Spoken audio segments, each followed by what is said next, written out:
मध्ये आजच्या शुभोत्सवानिमित्त दोन शब्द बोलू इच्छितो. सुभेदार रामजी आंबेडकर आणि माता भीमाबाई यांचे पुत्र म्हणजे डॉक्टर बाबासाहेब आंबेडकर.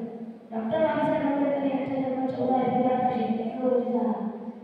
भीमराव जेव्हा शाळेत जाऊ लागले तेव्हा ते शाळेतले विद्यार्थी दूर दूर बसायचे, कारण अस्पृश्यांना शुल्क समजले जायचे. पण भीमरावांनी हे निकोटपणे सहन केले. एके दिवशी रामजींना विचारले की आपल्या घरी रामायण ग्रंथ आहे, महाभारत आहे, तर तुम्ही असे विचार का म्हणता? रामजींना प्रश्न पडला कशी समजावे मुलाला. पण भीमराव एवढा हुशार झाला होता, त्याला कळत होतं की आपल्याला शूद्र मानलं जात आहे, आपला अपमान होतोय. पण त्याने आपले शिक्षण चालूच ठेवले. डॉक्टर बाबासाहेब आंबेडकरांचे वडील सैन्यामध्ये सुभेदार होते. त्यांनी आपल्या मुलाच्या शिक्षणासाठी खूप प्रयत्न केले व आपल्या डॉक्टर बाबासाहेब आंबेडकर महाराष्ट्रातील कठीण परीक्षा उत्तीर्ण होणारे पहिले व्यक्ती होते. त्यांनी प्रदेशात जाऊन शिक्षण घेतले आणि आपल्या भारताचे संविधान केले व या थोर व्यक्तीची मृत्यू 6 डिसेंबर 1956 रोजी झाली. आणि मी अशा थोर व्यक्तीला नमन करतो आणि माझे 2 शब्द संपवतो.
बुद्धि मिले बुद्ध से, कबीर से मिला ज्ञान, ज्योतिबा से मिली ज्योति, बाबा साहेब से मिला संविधान। जय ज्योति, जय Bhim.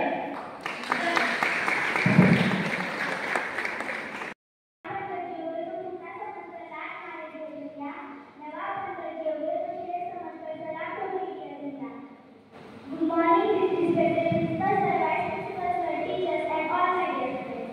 I am Khushi Shetty. Today I am present here to deliver a speech on Ambedkar. Dr. Bhimrao Ramji Ambedkar was born on 14th April 1891 into a very poor family. He was the 14th son of his father and mother. His birthplace was a village Nuh in Madhya Pradesh. He was born in Maharashtra, which was known as untouchable. He was the great social reformer, economist, philosopher, and politician. He was the leader of the rich or the backward class people of India. He was the first minister of independent India. He was the father of Indian Constitution because he was the chairman of drafting committee of the Constitution of India. He was the one who made the significant rules and framework of the Constitution.